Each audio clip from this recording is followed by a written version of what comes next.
Hi viewers, நான் உங்கள் சுஜிதா. ஒருத்த வாழ்க்கையில ரொம்ப ரிச் ஆகிக்கிட்டே போறான், இன்னொருத்தன் ரொம்ப புவர் ஆகிக்கிட்டே போறான். ஒருத்தன் ரொம்ப சந்தோஷமா இருக்கான், அவனுக்கு எந்த பிரச்சனையுமே இல்ல. இன்னொருத்தன் எப்ப பாரு எதுக்கு கஷ்டப்படுறவனே தெரியாம கஷ்டப்பட்டுக்கிட்டே இருக்கான். அவன் வாழ்க்கையில கஷ்டங்கள் மட்டுமே இருந்துகிட்டு இருக்கு. ஒருத்தனுக்கு எந்த நோயுமே இல்லாம அவன் ரொம்ப ஹெல்த்தியா இருக்கான். இன்னொருத்தன் ரொம்ப நோய்வாய்ப்பட்டு எப்பவும் ஹாஸ்பிட்டல் வாசல்லையே குடியிருக்கான். மனுஷனோட வாழ்க்கையில இத்தனை வித்தியாசங்கள் வரத்துக்கு என்ன காரணம்னு உங்களுக்கு தெரியுமா? ஒரு சக்தி தாங்க.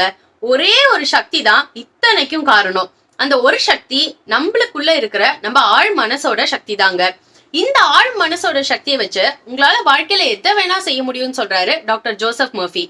டாக்டர் ஜோசப் மர்ஃபி அவர்கள் எழுதிய the power of your subconscious mind அப்படிங்கிற இந்த புக்கோட சம்மரியை தான் இன்னைக்கு நம்ம வீடியோல பார்க்க போறோம். வாங்க வீடியோக்குள்ள போலாம். வாழ்க்கையில ரெண்டு விதமான மனுஷங்க இருக்காங்க. ஒருத்தங்க மேக்னடைஸ்டா இருக்காங்க, இன்னொருத்தங்க டிமேக்னடைஸ்டா இருக்காங்கன்னு சொல்றாரு டாக்டர் ஜோசப் மர்ஃபி. என்ன மேக்னடைஸ் டிமேக்னடைஸ்ட் கேட்டீங்கன்னா, ஒருத்தங்க மேக்னடைஸ்டா காந்த சக்தியோட இருக்காங்க, அதாவது எல்லா நல்லதையும் தாம் பக்கம் இழுக்கக்கூடிய தன் வசம் வச்சுக்கக்கூடிய ஒரு மேக்னடைசேஷனோட இருக்காங்க. இன்னொருத்தர் எந்த நல்லதையும் கவர்றதுக்கான தன்மை இல்லாதவங்களா இருக்காங்க. இந்த தன்மைய எது அவங்களுக்கு கொடுக்குது அப்படின்னா, அவங்க ஆழ்ந்த மனசுல என்ன நம்புறாங்களோ, அவங்க ஆழ் மனசுல என்ன இருக்கோ அதுதான் அவங்களுக்கு இந்த சக்தியை கொடுக்குது. ஒருத்தங்க தன்னோட ஆழ் மனசுல என்னால எதை வேணா சாதிக்க முடியும், என்னால எதை வேணா செய்ய முடியும், நான் எப்பவுமே ஹெல்த்தியா இருக்கேன், எப்பவுமே ஹாப்பியா இருக்கேன்னு நம்புறாங்க. அப்படி நம்புறவங்களுக்கு அந்த ஹெல்த்தும் அந்த ஹாப்பினஸும் அந்த சந்தோஷமும் தானாவே வந்து சேருது அப்படின்னு சொல்றாரு. இன்னொருத்தங்க ஏதாவது ஒரு சின்ன பிரச்சனையை எடுத்துக்கிட்டு நான் சந்தோஷமாவே இல்ல, எனக்கு இந்த பிரச்சனை இருந்துகிட்டே இருக்கு, என்னால இதை சரி பண்ணவே முடியலன்னு வருத்தப்பட்டுட்டே இருக்காங்க. அப்படி வருத்தப்பட்டுட்டே இருக்கிறவங்களுக்கு அந்த பிரச்சனை இருந்துட்டே இருக்குன்னு டாக்டர் ஜோசப் மர்ஃபி சொல்றாரு.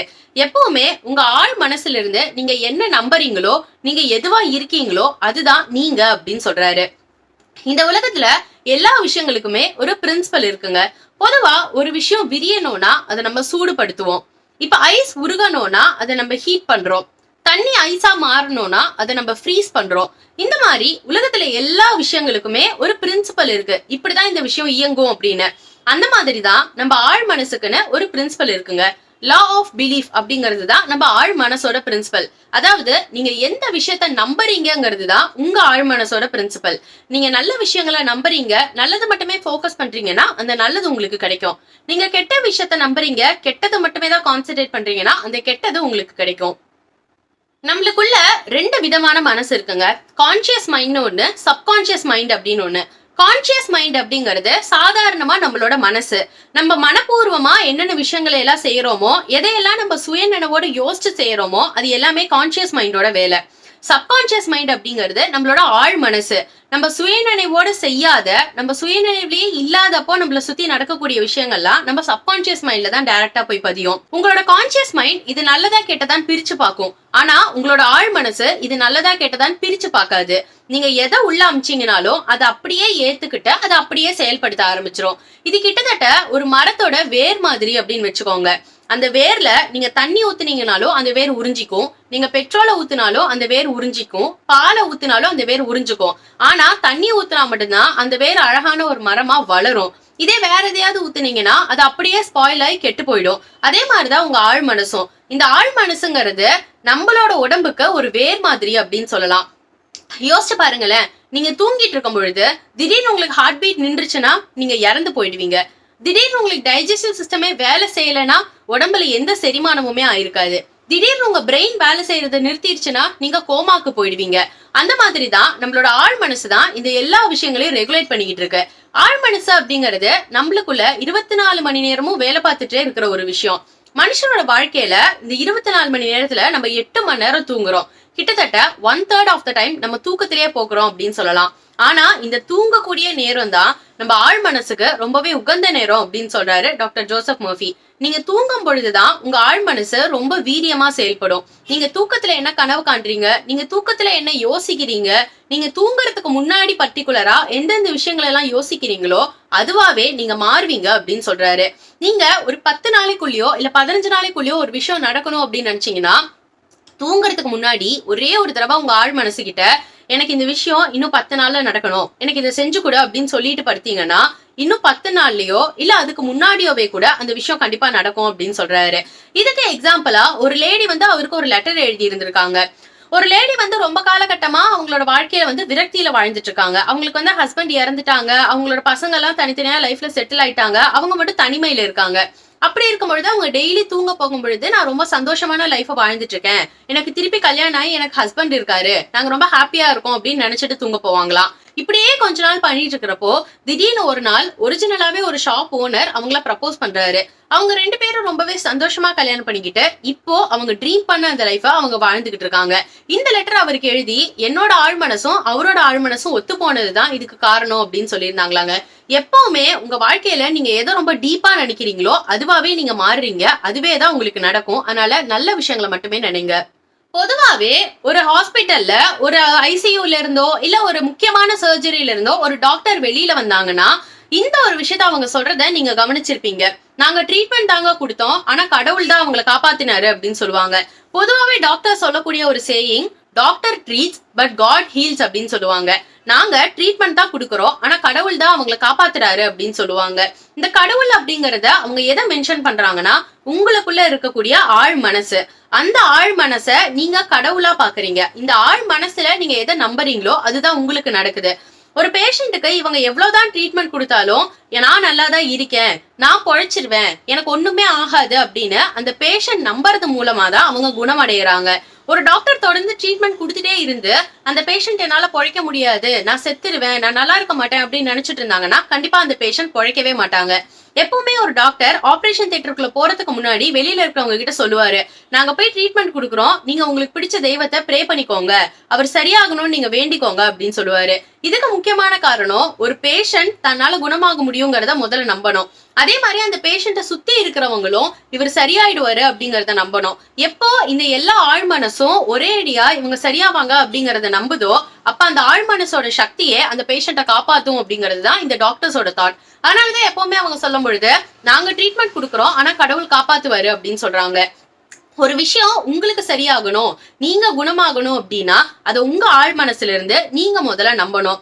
உதாரணத்துக்கு நீங்க ஒரு சைக்கிள்லயோ இல்ல வண்டியிலயோ போறீங்க, நீங்க கீழே விழுந்து உங்களுக்கு கையில சராச்சிடுச்சு அப்படின்னா நீங்க எந்த ட்ரீட்மெண்ட்டுமே பண்ணலைன்னா கூட 2-3 நாள்ல அந்த புண்ணு ஆறுறத உங்களால பார்க்க முடியும். அதுக்கு முக்கியமான காரணம் நம்ம ஆழ் மனசு ஐயோ கையில இங்க அடிபட்டிருக்கே அப்படிங்கறத கண்டுபிடிச்சு நம்ம பிரெயினுக்கு சிக்னல்ஸ் அனுப்பும். அங்க இருந்து நிறைய செல்ஸ் கிளம்பி வந்து நம்ம பாடியை ரெக்கவர் பண்ண ஆரம்பிக்கும். இப்படிதான் நம்ம பாடியில ரெக்கவரி அப்படிங்கிற ப்ராசஸ் நடக்குது. எந்த ட்ரீட்மெண்ட்டும் இல்லாம எந்த விஷயமுமே இல்லாம அந்த சின்ன கீரல் 10 நாள்ல முழுசா குணமாகறத உங்களால ஃபீல் பண்ண முடியும். அப்படி இருக்கும் பொழுது எவ்வளவு கொடிய நோய்களையும் சரிப்படுறதுக்கு நம்ம ஆழ் மனசுக்கு எவ்வளவு சக்தி இருக்குங்கிறத யோசிச்சு பாருங்க. உங்களுக்கு ஒரு பிரச்சனை இருக்குன்னா அது சரியாயிடுச்சு, அது சரியாயிடும்னு முதல்ல நீங்க நம்பணும்.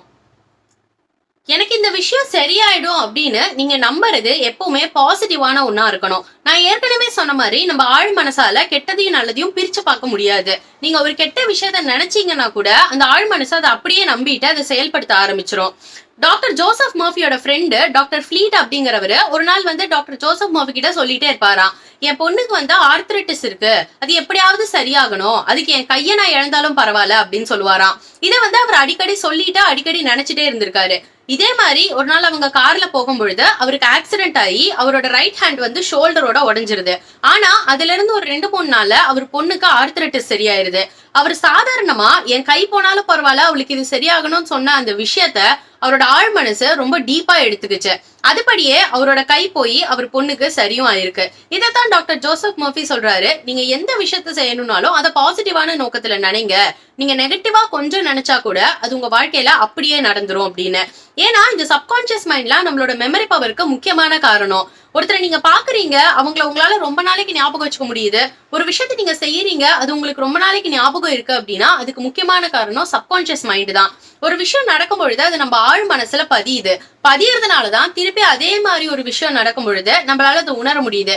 எக்ஸாம்பிளுக்கு நீங்க ஒரு சூடான பாத்திரத்துல முதல் தடவை கைய வைக்கும் பொழுது அது சுடுன்னு உங்களுக்கு தெரியாது, போய் கையை வச்சிருவீங்க, டக்குன்னு கையை எடுத்துருவீங்க, இந்த விஷயம் உங்க மனசுல பதிஞ்சிரும். அப்ப 2வது 3வது தடவை ஒரு சூடான பாத்திரத்தை பார்க்கும்போது அதுல கை வைக்க கூடாதுங்கிறது உங்களுக்கு ஞாபகத்துல இருக்கும். இந்த ஞாபக சக்தியை உங்களுக்கு கொடுக்கறது உங்க சப்கான்சியஸ் மைண்ட் தான்.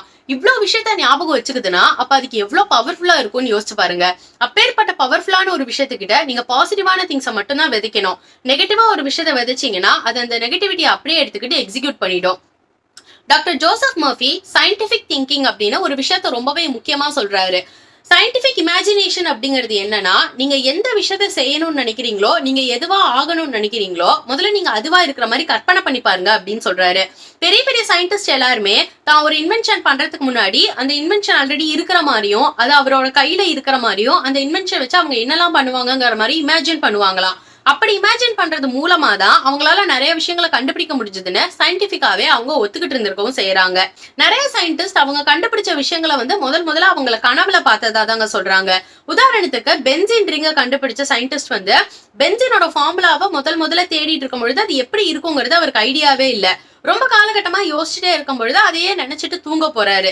திடீர்னு அவரோட கனவுல ஒரு பாம்பு தன்னோட வாழை கடிச்சுக்கிற மாதிரி ஒரு இமேஜ் தோணி இருக்கு. அந்த இமேஜை நினைச்சுக்கிட்டே அவர் யோசிச்சுட்டே எந்திரிச்சு பாக்குறாரு. அப்பதான் அவருக்கு ஒரு விஷயம் புரியுது. ஒரு பாம்பு தான் வாழை கடிக்கும் போது ரவுண்டா இருக்கும். அப்போ இந்த பென்சீனோட ஸ்ட்ரக்சர் ஒருவேளை ரவுண்டா இருக்குமோ அப்படின்னு சொல்லி கார்பன் ஆட்டம்ஸும் ஹைட்ரஜன் ஆட்டம்ஸையும் ரவுண்டா அரேஞ்ச் பண்ணி பாக்குறாரு. அதே மாதிரி பென்சீனோட ஃபார்முலாவை அவர் கண்டுபிடிக்கிறாரு. உலகத்துல நிறைய விஷயங்கள் நீங்க தூங்கும் பொழுது உங்க இமேஜினேஷன்லயும் உங்களோட கனவுலயும் தான் கண்டுபிடிக்கப்படுது. அதனால உங்க சப்கான்சியஸ் மைண்ட நம்புங்க. தூங்குறதுக்கு முன்னாடி நீங்க என்னவா ஆகணும்னு நினைக்கிறீங்களோ அதை சொல்லிட்டு அதை மனசுல நினைச்சிட்டு தூங்க போங்க. இந்த உலகத்துல ஏன் ஒரு சில பேர் ரொம்ப பணக்காரங்களா இருக்காங்க அப்படின்னா அவங்களுக்கு இந்த ஆழ் மனசை எப்படி பிரயோகிக்கணும்னு ப்ராப்பரா தெரிஞ்சிருக்குங்க. ஒருத்தன் பணக்காரனா இருக்கிறதும் ஒருத்தன் ஏழையா இருக்கிறதும் முதல்ல அவனோட மனசுல இருந்துதான் ஆரம்பிக்குதுன்னு சொல்றாரு டாக்டர் ஜோசப் மர்ஃபி. ஒரு சில பேரு ஒரு வாரம் முழுக்க சம்பாதிச்சாலும் ஒரு மாசம் முழுக்க சம்பாதிச்சாலும் அதை வச்சு எப்படி என்ஜாய் பண்ணணும்னு தெரியாம இருப்பாங்க. ஆனா ஒரு சில பேரு கொஞ்சம் காசு சம்பாதிச்சாலும் அந்த கொஞ்சம் காசை வச்சு ஊரை சுத்திட்டு சந்தோஷமா என்ஜாய் பண்ணுவாங்க. பாவர்ட்டி அப்படிங்கிறது முதல்ல உங்களோட மைண்ட் செட்டை தாங்க ஆரம்பிக்குது. ஒரு சின்ன பையன் ரொம்ப காலகட்டமா தனக்கு மெடிக்கல் படிக்கணும்னு ஆசைப்பட்டுக்கிட்டே இருக்கான். நீங்க எந்த விஷயத்த ஆசைப்பட்டீங்கனாலோ அது உங்களுக்கு ஃப்ரீயாவோ இல்ல சும்மாவோ கிடைக்காது. அதுக்காக நீங்க கண்டிப்பா உழைக்கணும். இந்த பையன் ஒரு 4-5 டாக்டர்ஸ் கிட்ட போயிட்டு நிறைய வேலை செஞ்சு அவங்களுக்கு ஹெல்ப் பண்ணிக்கிட்டு இருக்கான். ஒரு டாக்டர் அவனோட உழைப்பை பார்த்துட்டு அவனை அசிஸ்டண்டா சேர்த்துக்கிறாரு. அவர்கிட்ட அவன் ரொம்ப கடினமா ரொம்ப கஷ்டப்பட்டு உழைக்க ஆரம்பிக்கிறான். அவனோட உழைப்பை பார்த்துட்டு இவனுக்கு மெடிக்கல் ஃபீல்ட்ல இருக்கிற ஆர்வத்தை பார்த்துட்டு பிற்காலத்துல அவரே அந்த பையனை MBBSம் படிக்க வைக்கிறாரு. தான் மெடிக்கல் படிக்கணும் அப்படிங்கிற கனவை ஒரு கடின உழைப்பு மூலமாவும் அவனோட நம்பிக்கை மூலமாவும் ஒரு டாக்டர் கிட்ட வேலை செய்யறது மூலமாவும் அந்த பையன் நிறைவேற்றிக்கிட்டானா. இதே மாதிரி நீங்க எந்த விஷயத்த வாழ்க்கையில செய்யணும்னு நினைச்சாலும் அது உங்க ஆழ் மனசுல நீங்க நம்பி அதுக்கான எஃபர்ட் போட்டீங்கன்னா அது ஏதோ ஒரு வகையில கண்டிப்பா உங்ககிட்ட சேரும். நீங்க ஏழையா பிறக்கிறது தப்பு இல்ல, ஏழையா இறக்குறது தான் தப்பு அப்படின்னு சொல்லுவாங்க.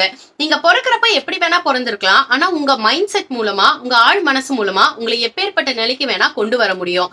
நிறைய பேருக்கு பிடிச்ச வேலை ஒன்னா இருக்கும், ஆனா அவங்க செஞ்சுட்டு இருக்கிற வேலை வேற ஒன்னா இருக்கும். பிடிச்சது வேற ஒரு ஃபீல்டா இருக்கும், அவங்க வேலை பாக்குறது வேற ஒன்னா இருக்கும். இருந்தாலும் சம்பாதிக்கணுமே, ஒரு பைனான்சியல் செக்யூரிட்டி வேணுமே அப்படிங்கிறதுக்காக பிடிக்காத ஒரு வேலையை செஞ்சுக்கிட்டு இருப்போம். ஆனா அந்த பிடிக்காத வேலையிலயும் பெருசா உங்களால வருமானத்தை ஈட்ட முடியாது.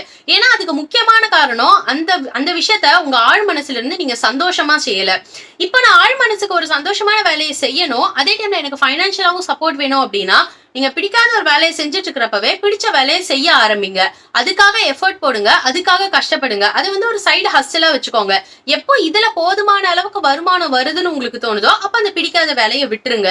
இந்த வழியில உங்களால பிடிச்ச வேலையை கண்டிப்பா செய்யவும் முடியும், அந்த இடத்துக்கு போய் சேரவும் முடியும். ஆனா இதுக்கு உங்க ஆழ் மனசுல முதல்ல உங்களுக்கு ஒரு சக்தி வேணும். இந்த பிடிச்ச வேலையில என்னால முன்னேற முடியும், இந்த வேலையில இருந்து அந்த வேலைக்கு ஒரு நாள் நான் சீக்கிரமா போயிடுவேன், என்னால இதுல சாதிக்க முடியும் அப்படின்னு நீங்க எவ்வளவு தூரம் நம்பி அந்த பிடிச்ச வேலையை சைடு விஷயமா செய்ய ஆரம்பிக்கிறீங்களோ அவ்வளவு தூரம் உங்களுக்கு அது பலன் அடிச்சு உங்களுக்கு பிடிச்ச வேலையே உங்களோட முழு நேர வேலையா சீக்கிரமா மாறும். ஆனா இதுக்கு உங்க ஆழ் மனசுல இருந்து உங்களால இது முடியும் அப்படின்னு நீங்க நம்பணும்.